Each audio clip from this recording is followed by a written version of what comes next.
This podcast is part of the Big Heads Media Podcast Network. Go to bigheadsmedia.com for more great podcasts. Well, hello, everyone. Welcome back to Everybody Lies, our House MD extravaganza. You dig? This week's episode is entitled, damn it. I don't, heavy is the episode. That's right, heavy. So far, I've gotten them all. She's not heavy. She's a 10-year-old that has a heart attack. Right. So, yeah, the episode begins with now. Here's the thing. Well, I guess I don't want to. I won't reveal this yet, but I have a question for you about this child.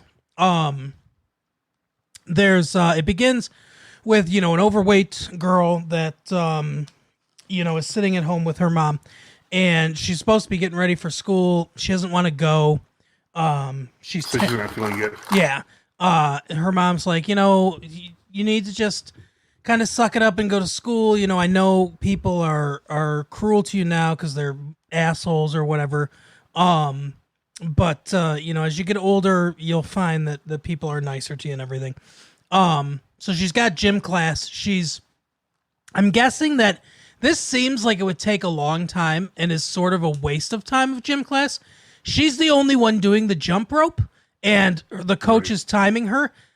Everyone's going to do it individually? That seems like it's going to take a long time. Yeah, I don't understand that. But she's doing the jump rope. He's like, hey, you're doing great. Keep going.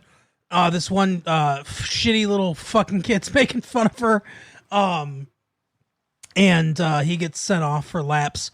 She complains that, her arm feels weird, her chest kind of hurts. He says... Well, she's describing the classic heart attack symptoms. Right. But you wouldn't think that, obviously. And he's like, it's just a stitch, breathe through it and everything, you're almost done. And she then collapses.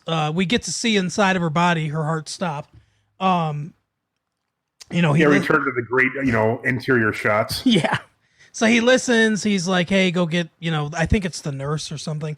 And he calls 911, tells him that, 10-year-old kid's having a heart attack. They say something. I'm going to guess something like, hey, that's weird or something. And he's like, don't you think I know that? Just send the damn ambulance. Yeah. Which is, good for him having the imagination to think that it could be that, Right. Exactly. House has been, we go to Princeton Plainsboro. House has been given his dictum that he's got to get rid of one of his people. And he's trying to drag it out and I need to review the review. But no, you have a week. Yeah. Cuddy gives him a week. Cameron tells him that he's got a referral from some doctor. It's a heart attack. And House is basically like, fuck that, And then she says it was a 10-year-old. And obviously that piques his interest. So he looks at it.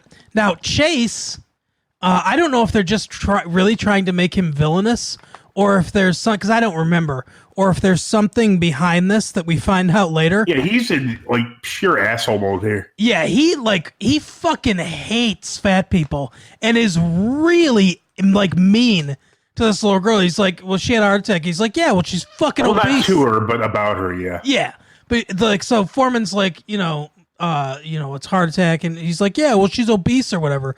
And Foreman rightly points out, he's like, it takes more than 10 years to eat, eat yourself into a heart attack. Yeah. 10-year-olds, it doesn't matter how, because there's certain physiological things that need to happen over time to degenerate your body to the point where you're going to have a heart attack and, without some underlying cause. And that doesn't happen at 10. Right. Yeah, and so he goes, oh, maybe your insulin levels are too high, and then he goes, oh, by the way, I need to fire one of you by the end of the week. Yeah. Yeah, he wants to see them kind of run around. Yeah, so they go to the mom and like, yeah, we need to get these levels. The mom's like, well, she's already on a diet, she exercises, Mm-hmm. And then they point out, she doesn't even want to be weighed, but Chase goes, well, we have to do this. We need to know exactly how much you weigh because it's so precise with this medicine. Mm-hmm. And Foreman, very sweetly goes, I used to be heavy when I was a kid, but I grew 4 inches. And he goes, look at your mom. She's tall. You'll probably sprout up. Yeah, he mentions that she's short for her age. And then she, kind of looks at him and is like, oh, he looks normal now, So she gets the courage to step on the scale. Mm-hmm. And then Chase goes, fat bitch. No, he doesn't, but surprisingly. Yeah, surprisingly, he doesn't. Yeah, but then, when she's away again, Chase and Foreman both kind of argue, he's going, Foreman's like, you can grow out of it. But she's like, oh, that's not true. She's always going to be, it's ridiculous how much he hates this little girl. Yeah. He's like, you don't just grow out of being fat. And Foreman goes, you've never seen a baby? Right. And he goes, oh, you're just upset because you're going to be fired.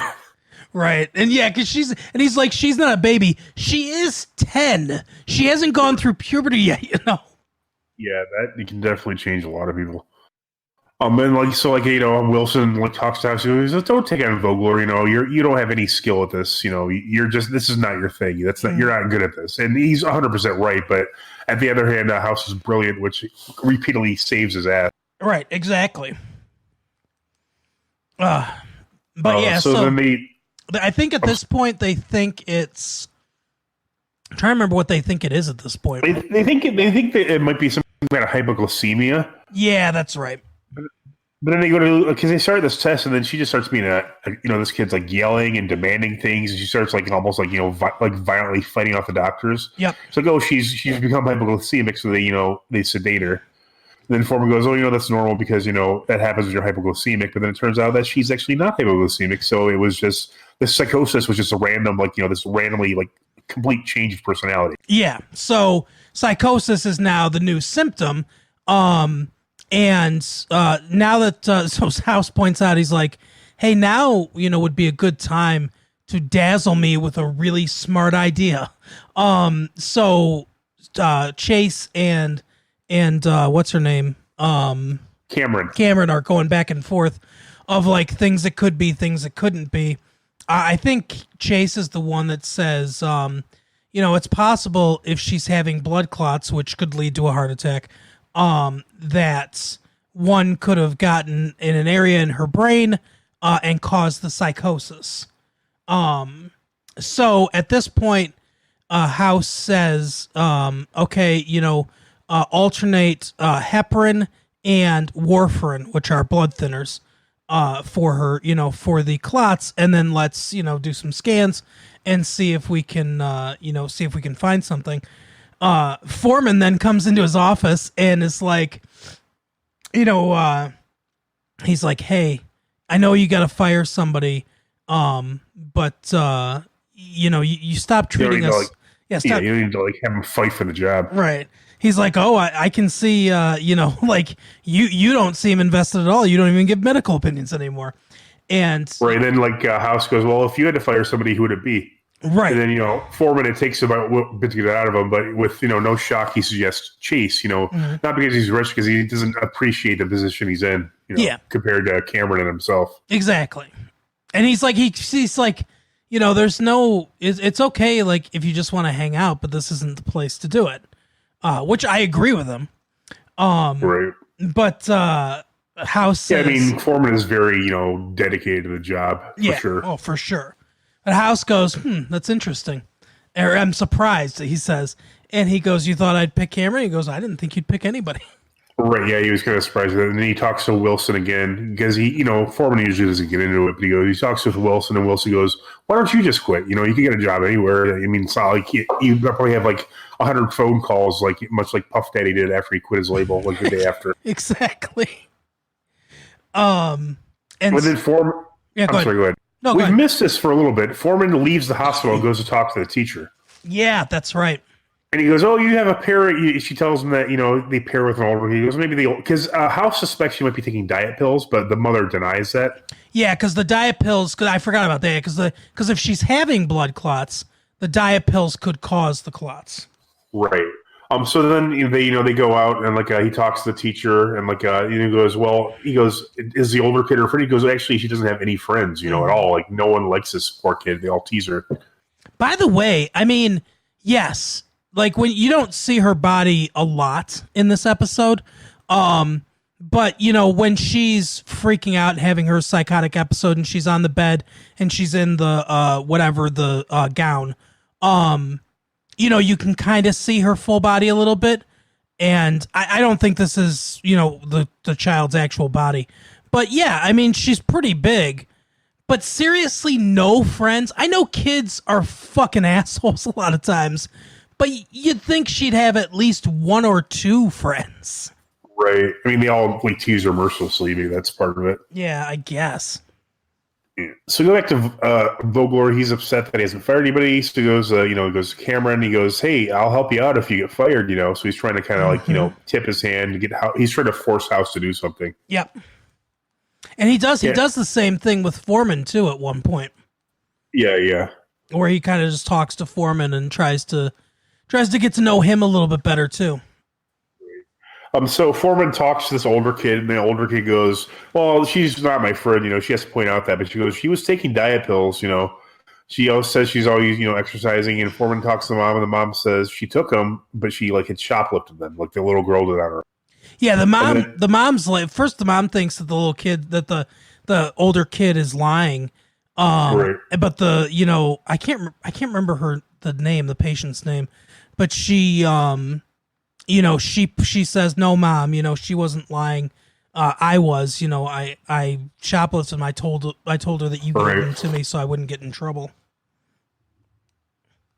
Which is weird, but I mean, maybe the school didn't know. Yeah. And then Chase is just again going on about like how fat this kid is, and like how in Australia you're not like that's like an American condition. Right. Well, technically this is correct. Fuck you. You're from Australia. Well, here's the thing though. I don't know if Australia has quite the obesity problem. Well, obviously it doesn't have the obesity problem that America does, but I don't think anybody does. But I'm pretty sure they're fairly close. Like when you look at the other countries. Like, I think they might be number 2 or number 3 when it comes to, like, an obesity problem. They also, they're, like, in Australia, they also have a problem with obesity. Right. It's not as, people always think of Australians as, like, these, like, like, super toned, like, hard bodies. Because, we've watched TV. Yeah, exactly. We watch Neighbors all the time. Actually, I think we got the order a little bit off, but, because then remember they go back in and she's bleeding from like her skin. She's like a necrotic, like a kind of scab or something. Well, that's what that's happened. Yeah, and I think that's when they give her the heparin and the warfarin. Earlier. No. That happened earlier. This is we're in the right order because this is what happens now. Is he says to her, "Hey, after she admits that she took the pills, Foreman says to her, the pills cause cause blood clots, and that's why she had blood clots. That's what led to the heart attack. We'll keep her for a couple days to monitor her. She'll be fine." And then she starts to develop the sores on her body. It's like necrotic tissue. Looks terrible. I thought they treated that with the heparin and the warfarin, though. No, so the heparin and the warfarin are blood thinners.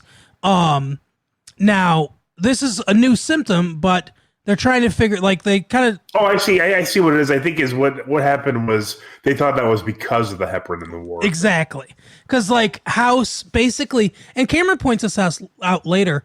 House doesn't really search very far for an answer as to why this would happen. He kind of, like, he's looking through this chart and everything, and he was like, "Hey, it looks like this could be warfarin-induced necrosis. Who gave her the warfarin and who gave her the heparin?" And Chase says, "I gave her the warfarin." And, he looks at Cameron and says, is there a chance that you both gave her warfarin? Which is nice because it references the episode a couple episodes ago where, because of Chase, not directly because of him, like they got 2 left feet in the x-ray. Like, and they even say something about that. Yeah, because double the dose of warfarin could definitely cause this kind of necrosis. And you can tell that House, doesn't trust Cameron, and also he probably thinks he's the least competent. And also he did make a mistake, so he looks at, Chase, he's like, it's probably you because, you're a fuck up. Right. And so he's like, "Hey, did you see her prepare her vials and everything?" And he doesn't say anything. And so, that's the theory that they're going on. So they need to treat with I can't remember exactly how, but treated heparin basically is how how they're going to treat this this new development. But the treatment's not working. Days go like a few days go by and the treatment is not doing anything, and there's a real danger that she could actually die from this kind of necrosis. So at this point Wilson's kind of in the mix, and he says, what we can do until we figure out what's causing this, why the treatment's not working, is we can remove the tissue, but it's mostly, her breast tissue. Breast, yeah. So, the mom's like, are you talking about removing my daughter's breast? And, he says a radical mastectomy might be the only thing to save her life because we don't want this to penetrate the abdominal wall, then she's dead, basically. Right. So they say they're going to wait till the very last minute before they figure it out. Then Vogler goes to see Foreman now, right? Yeah, this is when, because Vogler goes to see Foreman, and he's kind of looking at the chart, and he goes... Which, how he can read and interpret that, I don't know. Yeah, well, he goes, because you're right, because he reads it as if it's just written out like that, but anyone that's aware of doctor's notation and stuff like that knows it's not written like that. It's going to be written in symbols and stuff like that. And the odds of a hospital writing down on a chart that they accidentally gave someone the wrong medicine are like nil. Right. So he's like warfarin induced necrosis, and he's like, I don't know what that means. And he goes, but looks like we gave her the warfarin, and I know what induced means. He's like, we did this, and then he starts talking. Oh yeah, that makes sense. And then he starts talking to House about, he starts talking to Foreman about, he's like, I don't know why you like working for House anyway. He's such an asshole, and he doesn't respect you, and all this stuff. Can you imagine how thick these charts must be for fucking House's patients? No shit. You look like a goddamn phone book when you're done. Yeah. But he, so Foreman doesn't give him anything. He basically just doesn't say anything. Chase walks in at this point, and then later, Chase goes to see Vogler, and it's revealed that it's a very not well kept secret that Chase was the one that's been feeding information to Vogler this entire time, and he's like, hey, how come you're talking to Cameron and everything? And he's like, well, I'll need options in case you're the one that House fires. He goes, oh, and did you see how fat that kid was? Why are you bringing that up? And Chase is like, what do you mean if he fires me? He's like, I'm giving you information so I don't get fired.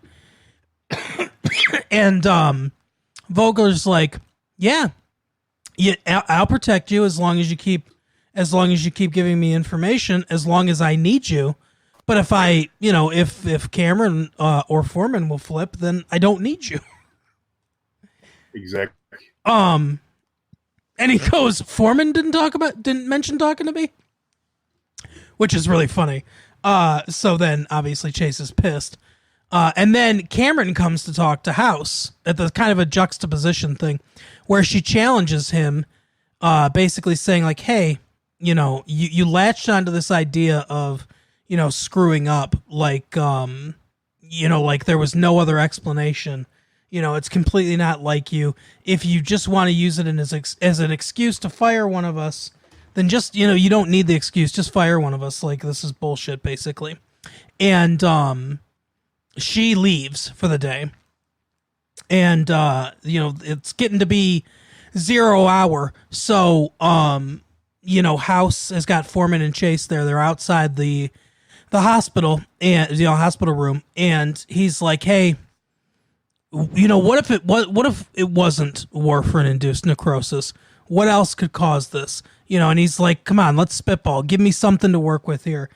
And Chase again says, she's fat. Can you hear me? Yeah, I can hear you. Chase again says she's fat. And Foreman finally explodes. And he's like, yeah, we get it. You don't like fat people. But he says, no, like, what if that's a symptom? Like, what if being overweight's a symptom? So then they start talking about that, and House is like, what what diseases have obesity as a symptom to them. And then they finally hit on it. And then Chase goes, "Big American." Right. And then they finally hit on it. Cushing's disease.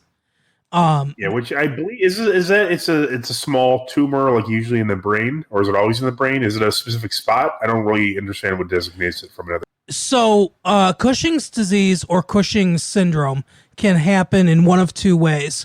The most common way is actually induced by medication, because what it is it's hypercortisolism. So it's an overproduction of the hormone cortisol in your body, which makes like cortisol is one of the things that makes you gain belly fat. You get a big rounded face, like she is. In this episode, she's got a rounded face. And also it was the fact that she was shorter than her parents because both her parents were kind of tall. That also helped, which Foreman mentioned. Yeah, exactly. So like I said, the medication is the most common. The next most common is a cortisol secreting tumor. Typically, the cortisol secreting tumors will be on the adrenal glands, and then secondarily. The other big spot that it could be is in the pituitary in the brain, which is where it is on her. That's why when they do the scan, because they did blood tests because it'll show up in blood tests.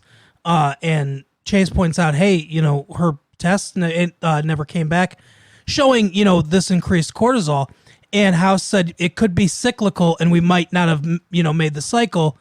And they're like, we don't have time to do any other tests. And he goes, so give her an MRI and look for what would cause hypercortisolism. It's funny because I think they give Foreman this line just to give him a line because it's kind of a stupid line. Because he's like, what are we scanning for? Hypercortisolism? He should know the answer to this question. Yeah, he's a neurologist. And he's like, no, what would cause it, which is the tumor, obviously. So the first place they look is the adrenals, because like I said, that's the most common area. Then they go up to the pituitary, and they find it. It's a tiny little tumor in the pituitary. This is the treatment. Remove it. And then if it's large enough and they need to, sometimes they'll do radiation and things like that. But the main thing is to stop this overproduction of cortisol in the body. So they do that. They remove it. And then this is my least favorite part of the episode. Because the whole thing is like he's going to fire somebody, right? Yeah. They go into the future. I understand why they do this. So that they can show that she's lost weight. Because basically they're like, hey, you're going to be able to lose weight now. You're going to get taller now. These problems that you're having will start to go away because this cortisol secreting tumor is gone. They go into the future and they show her all thin and everything. And she's happy and smiling and stuff. And Chase likes her now. And yeah, exactly. And all three of them are there. See, I feel that was just a mistake. Like they didn't really connect it to the other part of the plot, and they figured the viewers wouldn't either, just because they're all. I mean, they don't necessarily have to all be on the same team to be there. It's a That's patient true. They all had treatment. That's true. That's a good point. But it feels very like you said, it feels very disconnected from the from the main plot and everything. I just don't really like it that much. Yeah, I can see that. And then he Vogel asks him who he's firing, and he goes Chase, and he goes no. Yep, he says no, and he goes, well, that you said that I could fire whatever. He's like, hey, the deal changed because he's Darth Vader. And he uses Cameron's idea to if we lower all of our pay rate by 17%, we'll be able to afford to keep the team, as if we lost one person. But Vogel just is out for blood. He doesn't really care. Yep. That's not the point. So he says he says that he wants them to be under budget, but that's not really what he wants. So he says I'm not gonna do it, and he goes, hey, do it or I'll destroy the entire department, basically. And then he walks out. So, it's still up in the air as to exactly what's going to happen. But Cameron is, writing her resume, her CV. Right. Yeah. The last thing we need to get into is, and I'm sure you probably enjoyed this, is the clinic episode. Yeah. I think we should always save the clinic for last because, in my opinion, it's the best part of the show. Yeah. But go ahead and tell us about the clinic. This one is great. This Latin woman comes in and she has heartburn, which I guess go to the clinic for that. I mean, you would think. I mean, 'cause Right. I think she has 6 kids, so you think she would have some experience with heartburn, and that, of course, is what House suspects because like she has a distended stomach. You know, it's Mhm. very large. He goes, "Oh, you must be pregnant." She goes, "I have 6 kids. I would know if I was pregnant." He goes, "She goes, you're just being prejudiced because I'm a big woman, and you don't understand that real women have curves." You know, one of those kind of situations. Right. And then House is go ahead. I just love House's line. House goes, "You have little people inside you." Yeah. But yeah, so he goes, oh, the heartburn, we better check your blood to make sure it's not this. But he really is just sneakily trying to test for pregnancy. Mm-hmm. And sure enough, she's not pregnant. So they do a little bit of a examination, and they realize she has like a giant 30-pound benign tumor inside of her body. Yeah, on her ovary. Right. Yeah, and then so he goes, they figure out it's benign. I'm not sure how they do that. Must do a biopsy or something. Yeah. But she doesn't want to remove because she says a scar will make her not be as attractive. I'm like, oh, you just want me to be smaller because you have a prejudice against big people. It's that kind of shit again. Yeah. And then so like Wilson's like, no, it'll help with your other symptoms like your heartburn and stuff. And then so the lady's husband shows up the next day. He's like, I don't care if she's overweight. I love her. If she has a scar, that's fine. Please, lie so she'll get the surgery because she, I don't want it to be something worse than it is. Yeah, exactly. And he shows her some picture of he shows her cute pictures of his kids. Mm-hmm. And then House, he goes, all right, send her back. You talked me over with this cuteness. Mm-hmm. And then House goes, I should realize this, but some of your kids are, genetically incapable of being your children because they have different colors of eyes. The Right. dominant recessive traits, which I don't know how that works. I'd like to find out again because it's very interesting. Yeah, it is. He goes, he's like the father of 3, max 4 of your 6 children. Right. He goes, your husband might be okay, but the other people you're having sex with, don't worry about them. You could find men online who are into that. It turns them on more. They just won't care. And she's like, she finally agrees to it. So she gets the surgery, but it's kind of weird. Like, House like figures out what it is. Just go, okay, you're right. Yeah. I think maybe she does it partially too because she's afraid he's gonna tell the husband. I don't know. Yeah, it could be, but yeah, it's kind of funny that he just instantly he's like, oh, she's cheating on him and has been for a while. So. Yep. Yeah, I like the episode. The vulgar again is pretty good. I mean, it's getting to the point where it's like you gotta fucking fire someone. I mean, it's been 2 episodes, like a full episode and then a cliffhanger hanging over our head at this point. I mean, right. We really want to get rid of Chase, and rightly so. Even if Chase wasn't the fucking rat, get rid of Chase. Chase sucks. Yeah, exactly. Chase is the least valuable employee in that whole department. And also, he's just being an asshole to a child for being overweight. I mean, what the fucking kind of person are you? He really is a monster in this fucking episode. He's really just a dick. And he sucks at being a doctor, too. And he's an Asgardian. Yes. By the way, shout out to all the Asgardians dealing with the incredibly horrible fires going on in Asgard. Yeah, even though we do hate Chase the Passion, we do feel for you. And, I don't know. I mean, if there's a charity that anyone knows of that we could repost or, possibly send some funds to, hit us up on Twitter. We'll gladly retweet anything as far as that goes. It's a horrible, horrible situation, and we're sorry you're going through it. Yep. Stay safe and try to keep the koalas safe. I heard that lots of koalas are dying because obviously they're fucking their woods are catching on fire. And how boring is it to be a koala where you just eat the same shit all the time? Like I think they literally eat the same thing. Yeah. It's very weird, like evolutionary speaking. Like they're just like, I can just eat this one thing. Yeah, it is weird. I never thought about that, but it is odd. I mean, this seems like a very fragile, strategy. Mm-hmm. I mean, obviously humans are omnivores, and that's a great part of our success is, we've always been able to find food. But I mean, it's not like, well, I can only go to Central Park and eat a leaf off this maple tree. Right, exactly. Yeah. So how they've survived as long as they have is a mystery to me. Yeah. But, that is our episode for the week. As always, tell some friends, enjoy episodes of House on Amazon Prime. You can follow right along with us. And, if you're watching the show with us, let us know, hit us up, and we will interact with you. Yep. All right. Have a good day. Bye. See you later.